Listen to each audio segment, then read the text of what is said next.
ఓం శ్రీ మహాగణాధిపతయే నమ. ఓం శ్రీ గురుభ్యో నమ. ఓం శ్రీ సాయినాథాయ నమ. శ్రీ సాయి సచ్చరిత్రంలో 18, 19 అధ్యాయాలు.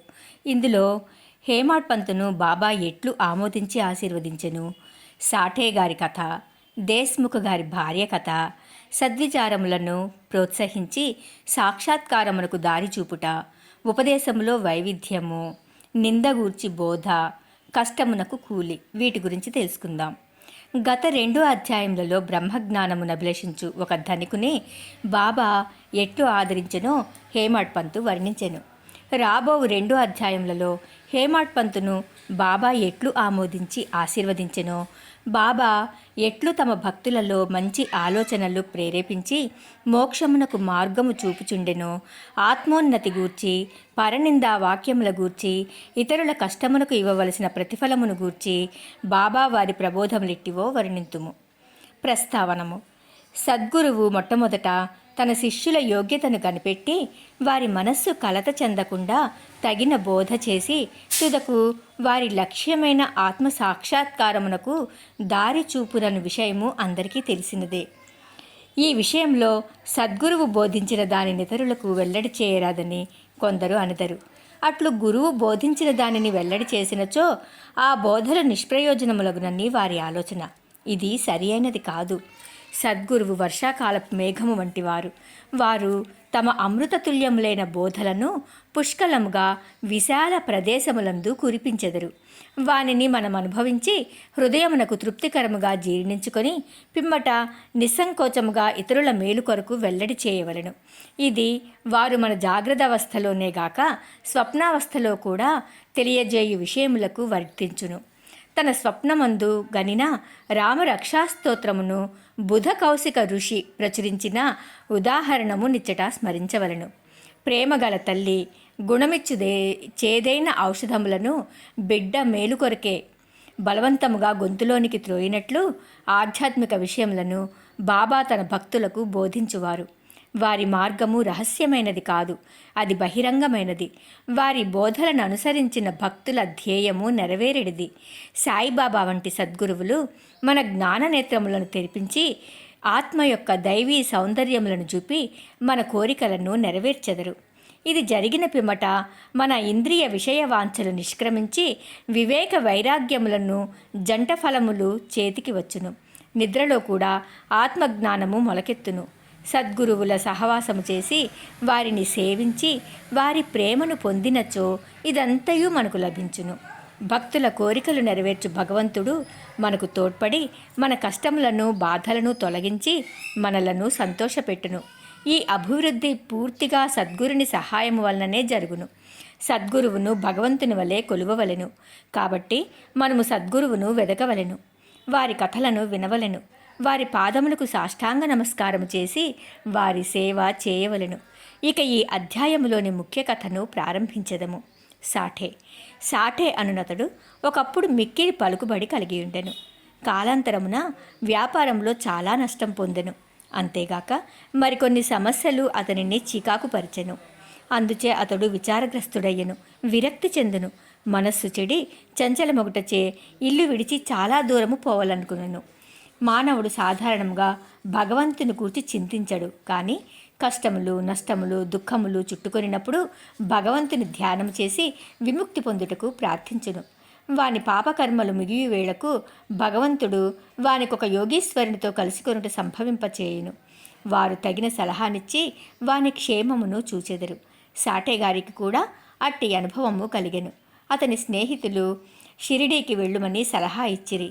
అచ్చట సాయిబాబాను దర్శించి అనేక మంది శాంతి పొందుచుండరి. వారి కోరికలు కూడా నెరవేర్చుండెను. సాఠే గారికి ఇది నచ్చెను. వెంటనే 1917వ సంవత్సరంలో షిరిడీకి వచ్చెను. అచ్చట శాశ్వత బ్రహ్మవలే స్వయం ప్రకాశుడై నిర్మలుడు శుద్ధ స్వరూపుడునగు సాయిబాబాను చూచిన వెంటనే అతనికి మనశ్చాంచల్యము తగ్గిపోయి శాంతి కలిగెను. వాని పూర్వజన్మ పుణ్యము వలన బాబా యొక్క పవిత్రమైన పాదసేవ లభించెను. అతడు గొప్ప మనోబలము గలవాడొకటచే వెంటనే గురుచరిత్రము పారాయణము మొదలుపెట్టెను.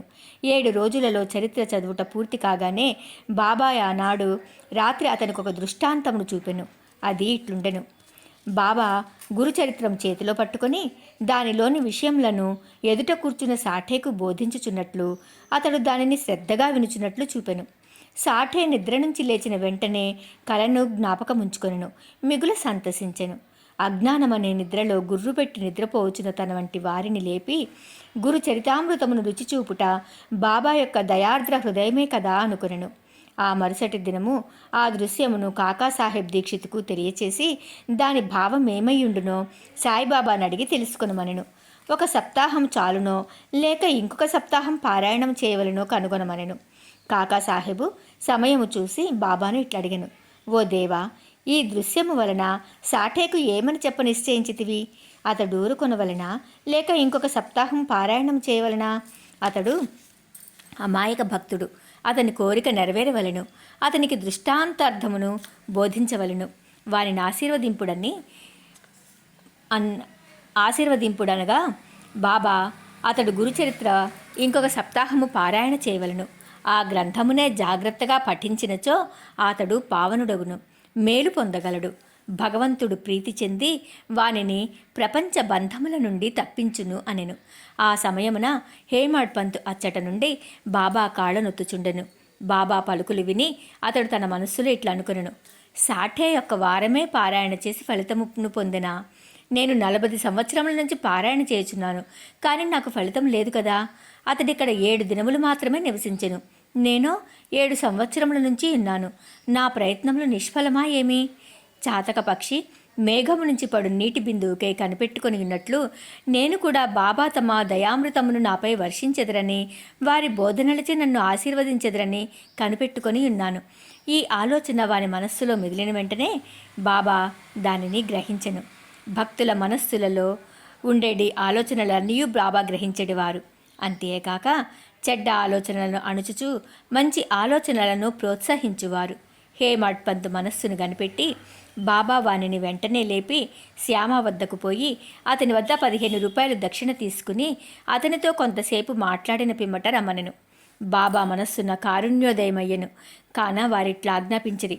బాబా ఆజ్ఞను జవదాటగల వారెవరు? హేమాడ్ పంత్ వెంటనే మసీదు విడిచి శ్యామ గృహమునకు పోయిను. అప్పుడే అతడు స్నానం చేసి ధోవతి కట్టుకొనిచుండెను. అతడు బయటకు వచ్చి హేమాడ్ పంత్ ఇట్లా అడిగెను, మధ్యాహ్న హారతి సమయమందు మీరిక్కడ ఏలై ఉన్నారు? మీరు మసూదు నుండి వచ్చుచున్నట్లున్నదే, మీరేలా చికాకుతో చంచలంగా ఉన్నారు? మీరొంటరిగా వచ్చినారేలా? కొంతసేపు కూర్చొని విశ్రాంతి చెందుడు, నా పూజను ముగించి వచ్చేదను. ఈలోగా తాంబూలం వేసుకొనుడు, పిమ్మట ఆనందముగా కొంతసేపు కూర్చుని మాట్లాడుకొనిదనము. ఇట్లనుచు అతడు లోపలికి పోయెను. హేమాడ్ పంతు ముందర వసారాలో కూర్చొనెను. కిటికీలో ఏకనాథ భాగవతం అను ప్రసిద్ధ మరాఠీ గ్రంథం ఉండెను. ఇది భాగవతంలోని ఏకాదశ స్కంధమునకు ఏకనాథుడు వ్రాసిన వ్యాఖ్యానము.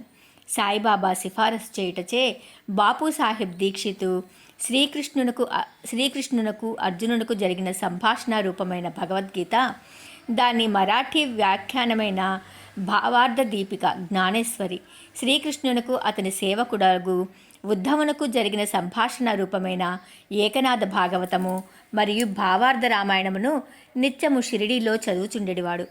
భక్తులు వచ్చి బాబాను ఏదైనా ప్రశ్నలు వేసినప్పుడు బాబా కొంతవరకు జవాబిచ్చి అటుపైన వారిని ఆ గ్రంథముల పారాయణమును వినుమని పంపుచుండెను. ఈ గ్రంథములే భాగవత ధర్మంలోని ముఖ్య గ్రంథములు. భక్తులు బాబా ఆజ్ఞానుసారము ఆ సత్సంగములకు పోయి ఆ గ్రంథములు వినునప్పుడు వారి ప్రశ్నలకు సంతృప్తికరమైన సమాధానములు లభించుచుండెను. హేమాడ్ పంత్ కూడా నిత్యము ఏకనాథ భాగవతమును పారాయణము చేయువాడు. హేమాడ్ పంత్ ఆ దినము తాను నిత్యము చదువు గ్రంథ భాగము పూర్తి చేయకయే కొందరు భక్తులతో కలిసి మసీదుకు పోయెను. శ్యామ ఇంటి కిటికీలోనున్న ఏకనాథ భాగవతం తీయగా తానానాడు పూర్తి చేయని భాగము వద్దనే పుస్తకము తెరుచుకొనెను. తన నిత్య పారాయణము పూర్తి చేయుటకే కాబోలు బాబా తన నచులకు పంపినని హేమాడ్ పంత్ అనుకొనెను. వెంటనే తన నిత్య పారాయణమును పూర్తి చేసెను. పిమ్మట శ్యామ తన పూజను ముగించి బయటకు వచ్చెను. వారిరువురికి ఈ దిగువ సంభాషణ జరిగెను. హేమాడ్ పంత్, నేను బాబా వద్ద నుండి ఒక కబురు తీసుకుని వచ్చినాను. బాబా నీ వద్ద నుండి 15 రూపాయలు దక్షిణ తీసుకుని రమ్మని నన్ను ఆజ్ఞాపించి ఉన్నారు.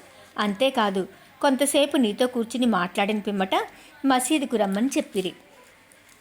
శ్యామ ఆశ్చర్యంతో, నా వద్ద డబ్బు లేదు, నా 15 సాష్టాంగ నమస్కారములు పైకమునకు బదులుగా బాబాకు సమర్పింపుము అన్నాడు.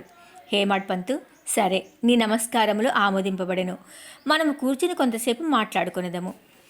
మన పాపములను నశింపజేయనట్టి బాబా లీలలను, కథలను చెప్పుము. శ్యామ, అయితే కొంతసేపు కూర్చునుము. ఈ దేవుని బాబా లీలలు మిక్కిలి ఆశ్చర్యకరమైనవని నీకు ఇదివరకే తెలియను. నేను పల్లెటూరి వాడను, నీవా చదువుకున్న పట్టణవాసివి. నీవిక్కడకు వచ్చిన తర్వాత కొన్ని లీలలను చూచియే ఉందువు. వానిని నీ ముందు నేనెట్లు వర్ణించగలను? సరే, ఈ తమలపాకులు, వక్క, సున్నము తీసుకుని తాంబూలం వేసుకొనము. నేను లోపలికి పోయి దుస్తులు ధరించి వచ్చేదను. కొద్ది నిమిషములలో శ్యామ బయటకు వచ్చి హేమడ్ పంతుతో మాట్లాడుచు కూర్చునను. అతడు ఇట్లనయే, ఈ దేవుని అంటే బాబా లీల కనుగొన్న శక్యం కానిది. వారి లీలలకు అంతులేదు. వారినెవరు గమనించగలరు? వారి లీలలతో వినోదించినట్లు అగుపడినను వారు వానినంటినట్లు కాన్పించరు. మా వంటి జానపదులకేమి తెలియను? బాబాయే ఈ కథలను ఎందుకు చెప్పరాదు? మీ వంటి పండితులను నా వంటి పామరుని వద్ద కేల పంపుచున్నారు. వారి మార్గములు ఊహింపరానివి. అవి మానవుల చేష్టలు కావని చెప్పగలను. ఈ ఉపోద్ఘాతంతో శ్యామ ఇట్లనెను, నాకొక కథ జ్ఞాపకమునకు వచ్చుచున్నది. అది నీకు చెప్పెదను. నాకది స్వయంగా తెలియను. భక్తుడెంత మనోనిశ్చయముతో పట్టుదలతో నుండునో బాబా అంత త్వరగా వానికి సహాయపడును. ఒక్కొక్కప్పుడు బాబా భక్తులను కఠిన పరీక్ష చేసిన పిమ్మట వారికి ఉపదేశమునిచ్చును. ఇచ్చట ఉపదేశమనగా నిర్దేశము. ఉపదేశమను మాట విన్న తోడనే హేమాడ్ పంతు మనస్సులో ఒక స్మృతి తళుక్కుమనెను. వెంటనే సాఠే గారి గురుచరిత్ర పారాయణము జ్ఞప్తికి వచ్చెను. తన మనస్సునకు శాంతి కలిగించి నిమిత్తము బాబా తనను అచ్చటకు పంపియుండును అనుకునెను. అయినప్పటికీ ఈ భావము నడుచుకొని శ్యామా చెప్పు కథలను వినుటకు సిద్ధపడెను. ఆ కథలన్నీయు బాబాకు తన భక్తులందు ఎట్టి దయాదాక్షిణ్యములు గలవో తెలుపును. వారిని వినగా హేమాడ్ పంతుకు ఒక విధమైన సంతోషము కలిగెను. శ్యామ ఈ దిగువ కథను చెప్పదొడంగెను. శ్రీమతి రాధాబాయి దేశ్ముఖ్. రాధాబాయి అను ఒక ముసలమ్మ ఉండెను. ఆమె ఖాసాబా దేశ్ముఖ్ గారి తల్లి. బాబా ప్రఖ్యాతి విని ఆమె సంగమనేరు గ్రామ ప్రజలతో కలిసి షిరిడీకి వచ్చెను. బాబాను దర్శించి మిక్కిలి తృప్తి చెందెను. ఆమె బాబాను గాఢముగా ప్రేమించెను. బాబాను తన గురువుగా చేసుకుని ఏదైనా ఉపదేశమును పొందవలనని మనోనిశ్చయము చేసుకొనెను. ఆమెకి ఇంకేమీ తెలియకుండెను. బాబా ఆమె సంకల్పమును ఆమోదించక తనకు మంత్రోపదేశము చేయనిచో ఉపవాసముండి చచ్చేదనని మనోనిశ్చయము చేసుకొనెను. ఆమె తన బసలోనే ఉండి భోజనము, నీరు మానివేశెను. అట్లు 3 రోజులు గడిచెను.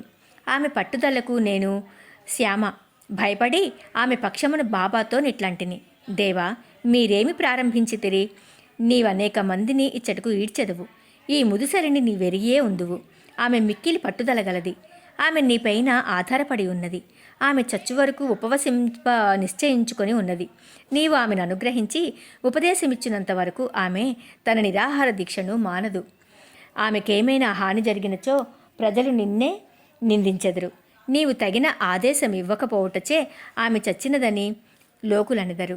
కాబట్టి ఆమెను కరుణించుము, ఆశీర్వదించుము, ఆమెకు తగిన దారి చూపుము.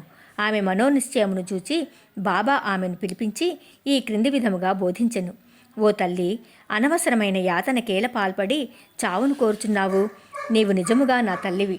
నేను నీ బిడ్డను. నా యందు కనికరించి నేను చెప్పునది పూర్తిగా వినుము. నీకు నా వృత్తాంతమును చెప్పేదను.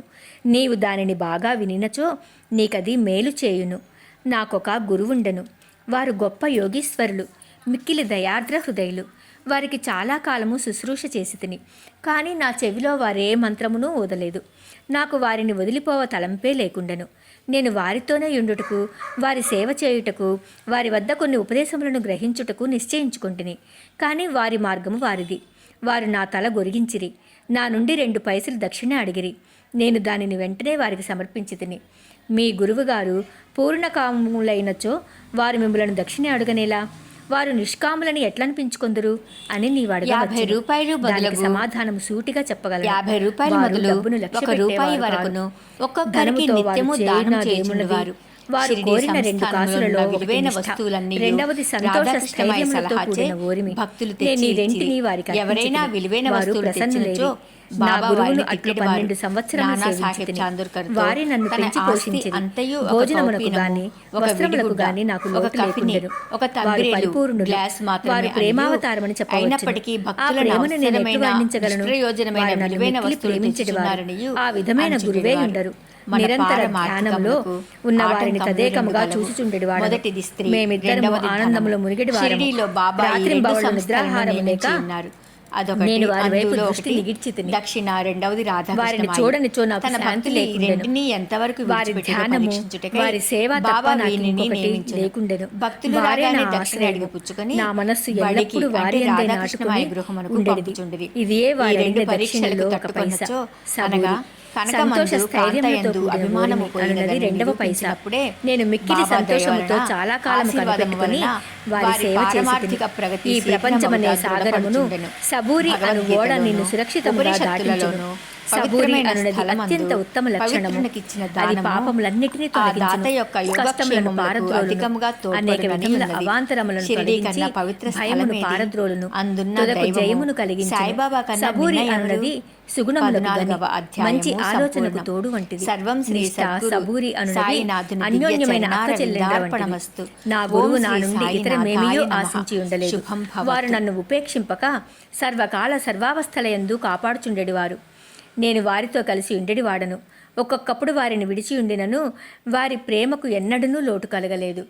వారు తమ దృష్టి చేతనే నన్ను కాపాడుచుండెడివారు. తాబేలు తన పిల్లలను కేవలము తన దృష్టితో పెంచినట్లు నన్ను కూడా మా గురువు తమ దృష్టితో పోషించుచుండెడివారు. తల్లి తాబేలు ఒక ఒడ్డున నుండును, బిడ్డ తాబేలు రెండవ ఒడ్డున ఉండును. తల్లి తాబేలు పిల్ల తాబేలుకు ఆహారము పెట్టుట గాని పాలిచ్చుట గాని చేయదు. తల్లి తన పిల్లలపై తన దృష్టిని పోనిచ్చును. పిల్లలు ఎదిగి పెద్దవి అగును. అటులనే మా గురువు కూడా తమ దృష్టిని నా యందు నిలిపి నన్ను ప్రేమతో కాపాడిరి.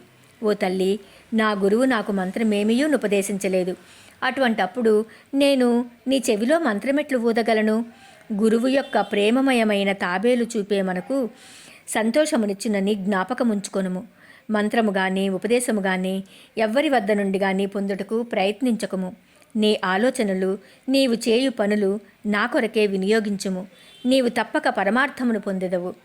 నా వైపు సంపూర్ణ హృదయముతో చూడుము. నేను నీ వైపు అట్లనే చూసేదను. ఈ మసీదులో కూర్చుని నేను నిజమునే చెప్పెదను. నిజము తప్ప మరేమియూ మాట్లాడను. ఏ సాధనలు గాని 6 శాస్త్రములలో ప్రావీణ్యము గాని అవసరం లేదు. నీ గురువునందు ప్రేమ విశ్వాసముల నుంచుము. గురువే సర్వమును చేయువాడనియు కర్త అనియు పూర్తిగా నమ్ముము. ఎవరైతే గురువు యొక్క మహిమను గొప్పదనమును గ్రహించెదరో, ఎవరైతే గురువును బ్రహ్మ విష్ణు మహేశ్వర స్వరూపుడని ఎంచెదరో వారే ధన్యులు. ఈ ప్రకారముగా ఉపదేశించి బాబా ఆ ముసలమ్మను ఒప్పించెను. ఆమె బాబాకు నమస్కరించి ఉపవాసమును వదులుకొనెను. ఈ కథను జాగ్రత్తగాను శ్రద్ధగాను విని దాని ప్రాముఖ్యమును సందర్భమును గుర్తించి హేమాడ్ పంతు మిక్కిలి ఆశ్చర్యపడెను. ఈ ఆశ్చర్యకరమైన బాబా లీలను చూచి అతని ఆపాదమస్తకము పులకరించెను. సంతోషముతో ఉప్పొంగెను. గొంతుక ఆరిపోయెను. ఒక్క మాటైనా మాట్లాడుటకు చేత కాకుండెను. శ్యామ అతనిని ఈ స్థితిలో చూసి, ఏమి జరిగినది? ఏల ఊరకున్నావు? అట్టి బాబా లీలలు నీకెన్ని వర్ణింపవలను అని అడిగెను. అదే సమయమందు మసీదులో గంట మ్రోగెను. మధ్యాహ్న హారతి పూజ ప్రారంభమైనని గ్రహించిరి. కనుక శ్యామ హేమాడ్ పంతులిద్దరూ మసీదుకు త్వరగా పోయిరి. బాపు సాహెబ్ జోగు అప్పుడే హారతి ప్రారంభించెను. స్త్రీలు మసీదు నిండిరి. దిగువ ఖాళీ జాగాలో పురుషులు నిండిరి.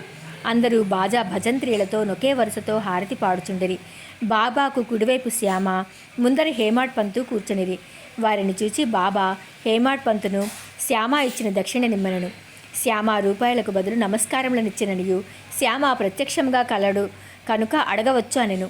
బాబా ఇట్లనెను, సరే, మీరిద్దరు కొంతసేపు మాట్లాడుకుంటిరా? అట్లయినచో మీరేమి మాట్లాడుకున్నారో చెప్పుము.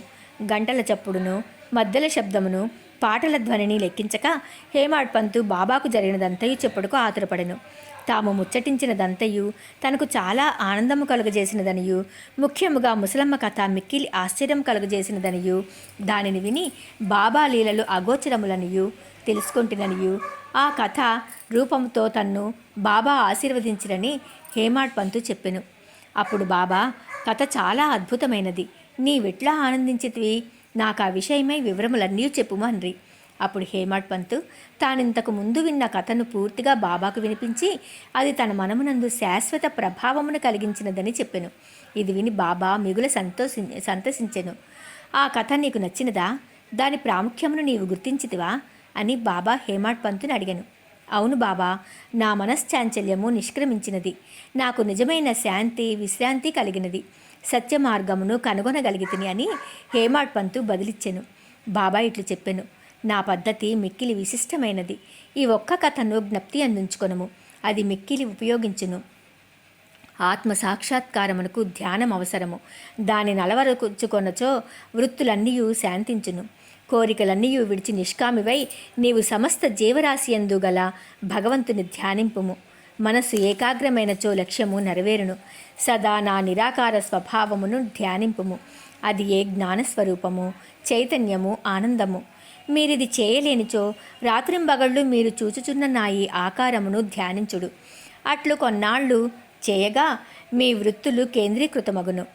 ధ్యాత, ధ్యానము, ధ్యేయము అను మూడింటికి గల భేదము పోయి ధ్యానించువాడు చైతన్యముతో నైక్యమై బ్రహ్మముతో నభిన్నమగును. తల్లి తాబేలు నదికి ఒక ఒడ్డున ఉండును, దాని పిల్లలు ఇంకొక ఒడ్డున ఉండును. తల్లి వానికి పాలిచ్చుట గాని పొదువుకొనుట గాని చేయదు. దాని చూపు మాత్రమే వానికి జీవశక్తినిచ్చుచున్నది. చిన్న తాబేళ్లు ఏమీ చేయక తల్లిని జ్ఞాపకముంచుకొనును. తల్లి తాబేలు చూపు చిన్నవానికి అమృతధారవలే పనిచేయును. అది ఏ వాని బ్రతుకునకు సంతోషమునకు ఆధారము. గురువునకు శిష్యునకు గల సంబంధము ఇట్టిదే. బాబా ఈ మాటలు పూర్తి చేయసరికి హారతి పూర్తి అయ్యను. అందరూ శ్రీ సచ్చిదానంద సద్గురు సాయినాథ మహారాజ్కి జై అని జయధ్వానాలు చేసిరి. ఓ ప్రియ పాఠకులారా, ఈ సమయమందు మనము కూడా మసీదులోని జనసమూహంతో కలిసి ఉన్నట్లు భావించి మనము కూడా ఆ జయధ్వనులలో పాల్గొందాము. హారతి పూర్తి కాగానే ప్రసాదము పంచిపెట్టిరి. బాబాకు నమస్కరించి బాపు సాహెబ్ జోగ్ బాబా చేతిలో కలకండ ముక్కను పెట్టెను. బాబా దానినంతను హేమాడ్ పంతు చేతిలో పెట్టి ఇట్లనెను, ఈ కథను నీవు మనసుకు పట్టించుకొని జ్ఞప్తి అందించుకొనినచో నీ స్థితి కలకండవలే తీయగా నుండును. నీ కోరికలన్నీ నెరవేరును. నీవు సుఖముగా నుందువు. హేమాడ్ పంతు బాబాకు సాష్టాంగ నమస్కారం చేసి ఇట్లు ఎల్లప్పుడూ నన్ను అనుగ్రహించుము, ఆశీర్వదించుము, కాపాడుము అని ప్రార్థించెను. అందుకు బాబా ఇట్లు జవాబిచ్చెను, ఈ కథను వినుము, దీనిని మననము చేయుము, నిధిధ్యాసనము చేయుము. అట్లయినచో నీవు భగవంతుని ఎల్లప్పుడూ జ్ఞప్తి అందించుకొని ధ్యానించదువు. భగవంతుడు నీ ముందర ప్రత్యక్షమగును. ఓ ప్రియమైన చదువరులారా, అప్పుడు హేమాడ్ పంత్కు కలకండ ప్రసాదము దొరికెను. ఇప్పుడు మనము ఈ కథ అనే కలకండ ప్రసాదము పొందదము. దానిని హృదయపూరితముగా సేవించి ధ్యానించి మనస్సును నిలిపెదము. ఇట్లు బాబా కృపచే బలముగాను సంతోషముగాను నుండెదము. తథాస్తు.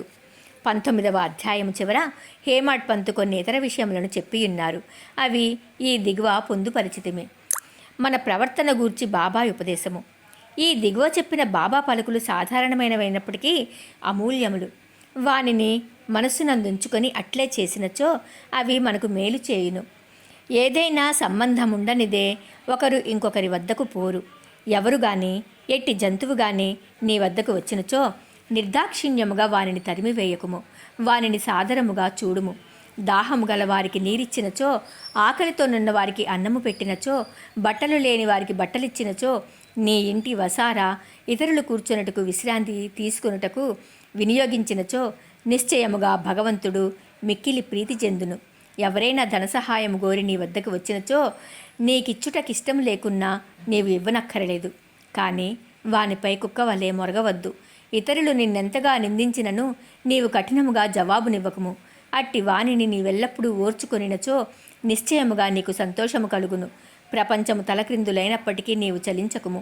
నీవున్న చోటనే స్థైర్యముగా నిలిచి నెమ్మదిగా నీ ముందర జరుగుచున్న నాటకమును చూచుచుండుము. నీకు నాకు మధ్య గల గోడను నిర్మూలించుము. అప్పుడు మనమిద్దరము కలియ మార్గం ఏర్పడును. నాకు నీకు భేదము కలదనున్నదియే భక్తుని గురువునకు దూరముగా నుంచుచున్నది. దానిని నశింపచేయనిది మనకు ఐక్యత కలగదు. అల్లా మాలిక్, భగవంతుడే సర్వాధికారి. ఇతరులెవ్వరూ మనలను కాపాడువారు కారు. భగవంతుని మార్గం అసామాన్యము. మిక్కిలి విలువైనది, కనుగొన వీలు లేనిది. వారి ఇచ్ఛానుసారమే మనము నడిచెదము. మన కోరికలను వారు నెరవేర్చెదరు, మనకు దారి చూపెదరు. రుణానుబంధంచే మనమందరము కలిసితిమి. ఒకరికొకరు తోడ్పడి ప్రేమించి సుఖముగాను సంతోషముగాను నుందముగాక. ఎవరైతే తమ జీవిత పరమావధిని పొందెదరో వారు అమరులై సుఖముగా నుండెదరు. తక్కిన వారందరూ పేరునకే ఊపిరి సలుపు వరకు మాత్రమే బ్రతికెదరు. సద్విచారములను ప్రోత్సహించి సాక్షాత్కారమునకు దారి చూపుట. సాయిబాబా సద్విచారములనెట్లు ప్రోత్సహించుచుండెనో తెలుసుకొనుట మిగిలి ఆసక్తికరముగా నుండును. భక్తి ప్రేమలతో వారికి సర్వస్వ శరణాగతి చేసినచో వారు నీకెట్లు పదే పదే సహాయపడెదరో తెలియను. ప్రక్క నుంచి లేవగానే నీకేమైనా మంచి ఆలోచన కలిగినా దానిని తరువాత పగలంతయు వృద్ధి చేసినచో నీ మేధాశక్తి వృద్ధి పొందును, నీ మనస్సు శాంతి పొందును. హేమాడ్ పంత్ దీనికై ప్రయత్నించవలెను. ఒక బుధవారం రాత్రి పండుకునేటప్పుడు ఇట్లా అనుకొనెను, రేపు గురువారము, శుభదినము, షిరిడీ పవిత్రమైన స్థలము కావున రేపటి దినమంతయు రామనామస్మరణతోనే కాలము గడపెదను అని నిశ్చయించుకొని పరుండెను. ఆ మరుసటి దినము లేవగనే రామనామము ప్రయత్నము లేకుండా జ్ఞప్తికి వచ్చెను. అతడు మిక్కిలి సంతసించెను.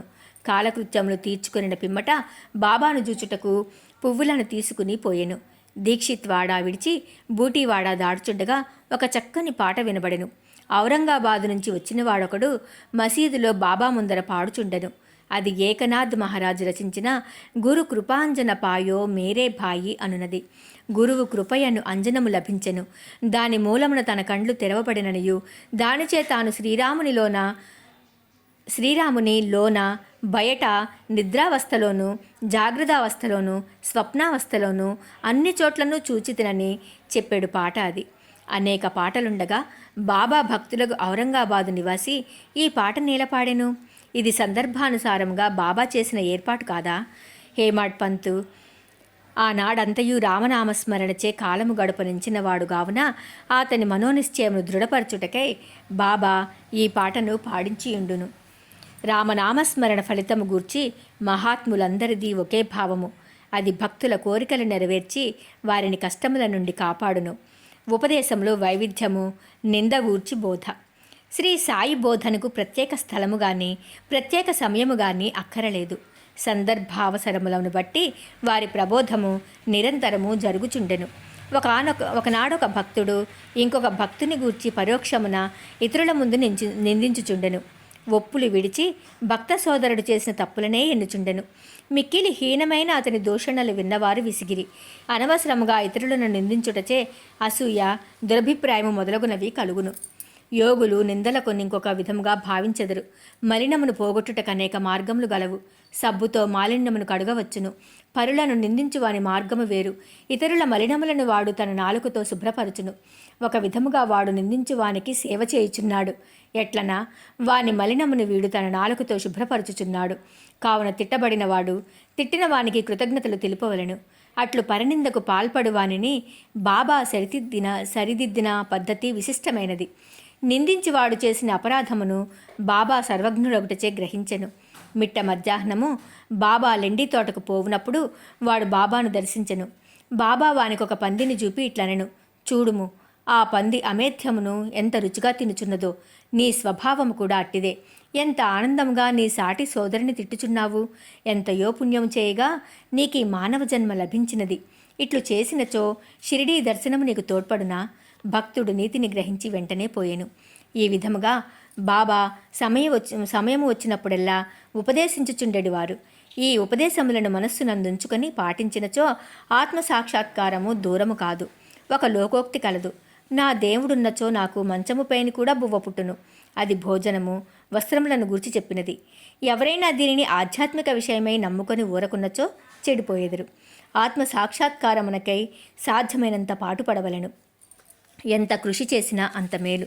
బాబా తాను సర్వాంతర్యామిని చెప్పేవారు. అన్నిటి యందు అనగా భూమి, గాలి, దేశము, ప్రపంచము, వెలుతురు, స్వర్గములందు వారు గలరు. ఆయన అనంతుడు. ఆ కనిపించడి 3.5 మూరల దేహమే బాబా అని అనుకున్న వారికి పాఠము చెప్పుటకే వారు ఈ రూపంతో అవతారమెత్తిరి.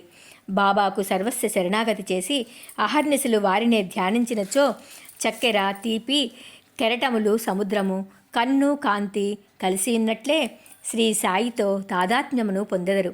ఎవరైతే చావు పుట్టుకల నుండి తప్పించుకొనుటకు ప్రయత్నించెదరో వారు శాంతము స్థిరమైన మనస్సుతో ధార్మిక జీవనము గడపవలను.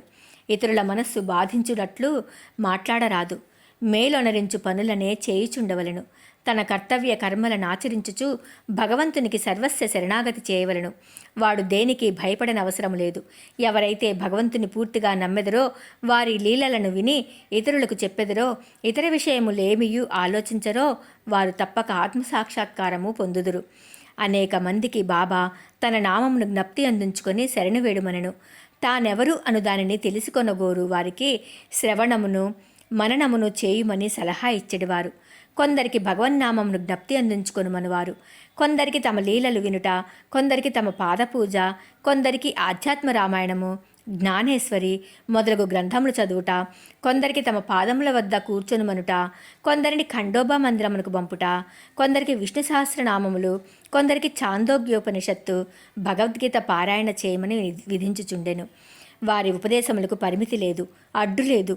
కొందరికి స్వయముగా ఉపదేశమునిచ్చువారు, కొందరికి స్వప్నములోనిచ్చేవారు.